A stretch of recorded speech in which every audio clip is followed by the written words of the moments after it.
are some of the checkups you need to do in your 20s. Married or single, you need this. Women in their 20s need these health checkups, whether you are single, married, TTC or not. These are some of the tests that you need to do in your 20s. Right, let's get into it. Hi guys, I'm Bosteni and welcome to another video.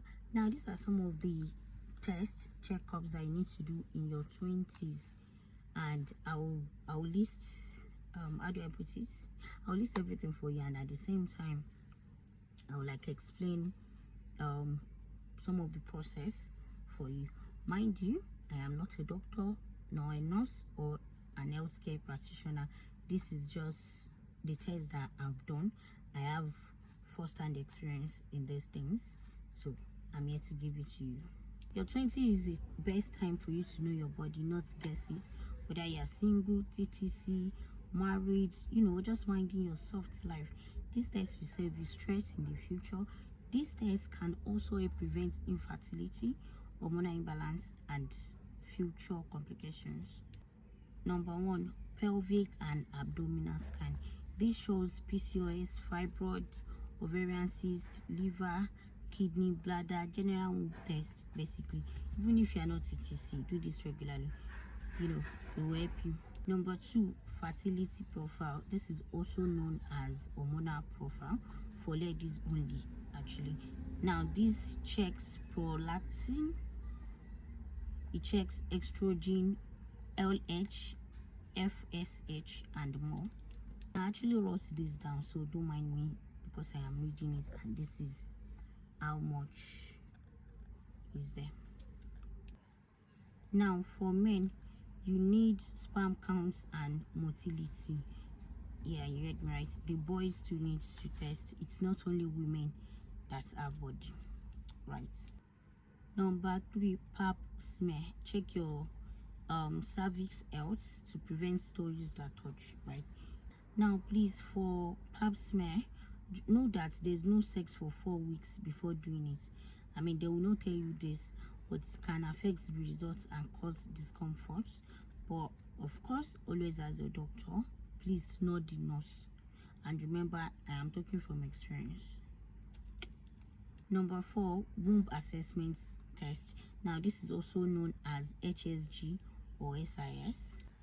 Guys, I don't wish this on my enemy, the pain of these womb assessments, but I feel like it's important, especially if you've been TTC for years like me. 8 years of being TTC, by the way, in case you are new here. Also, you will need to do this womb assessments if you are planning to do ART or IVF.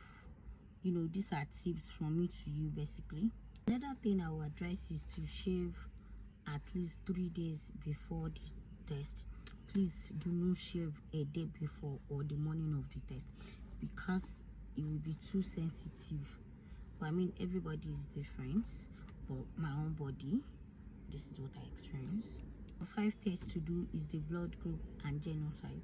I feel like you should redo it even if you know your blood group and genotype, especially if it has been long that you did it. You need to redo it. I mean, as you all know, genotype can scatter, fake genotype results or mismatch can scatter relationships faster than heartbreak. Number 6 test to do is hepatitis A, B, and C screening. Number 7, mental health check. Therapy, counseling, or even mental wellness check-ins. I mean, you're not too young to be overwhelmed. Life is life in after all. Number 8, genetic disorder screening or family history, basically. Now ask about hereditary health issues in your family, your partner's family, please, before marriage.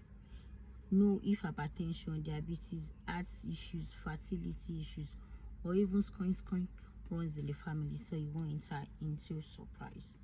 Number 8, hormonal imbalance and thyroid test. Now this is also known as TSH, T3, and T4, if I'm not mistaken. Now this is good for weight loss, mood swing, weight gain, hair loss, or even irregular periods.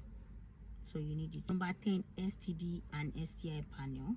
Whether you are active or not, go and check for HIV, syphilis, chlamydia, gonorrhea, HPV, and so on and so forth.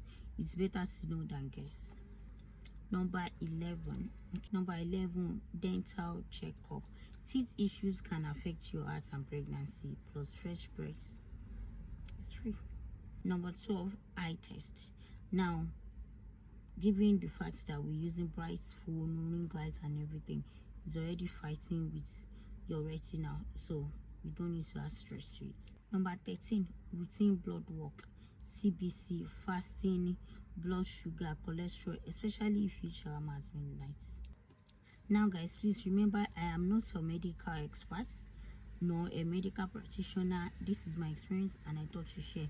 You can always do your due diligence. Guys, if you are a TTC lady trying to conceive, you know, a young girl, scratch that, a young lady, a young woman trying to conceive, or you just want to take care of your overall health, change your panties every 3 to 4 months, or wash with disinfectant or warm water. I meant to your boxers, you need to wash it with warm water and disinfectants. Then make sure you are spreading it outside so that the sun can eat it. And also make sure to change your boxers 3 to 4 months. If this video or this topic was helpful to you, do not forget to save this, and of course follow me. Share this to your girlies, your freshly wedded couples, you know, TTC ladies. This is a positive video. This is my own experience, and I promise you I am not gatekeeping. I have to write everything down so that I won't forget anything. But if there's anything you want me to talk about next, please feel free to leave it in the comment section and I'll be sure to make a video about it. But in the meantime, I remain your girl, Tenny. Thank you very much for watching. Stay safe and be fabulous. Cheers.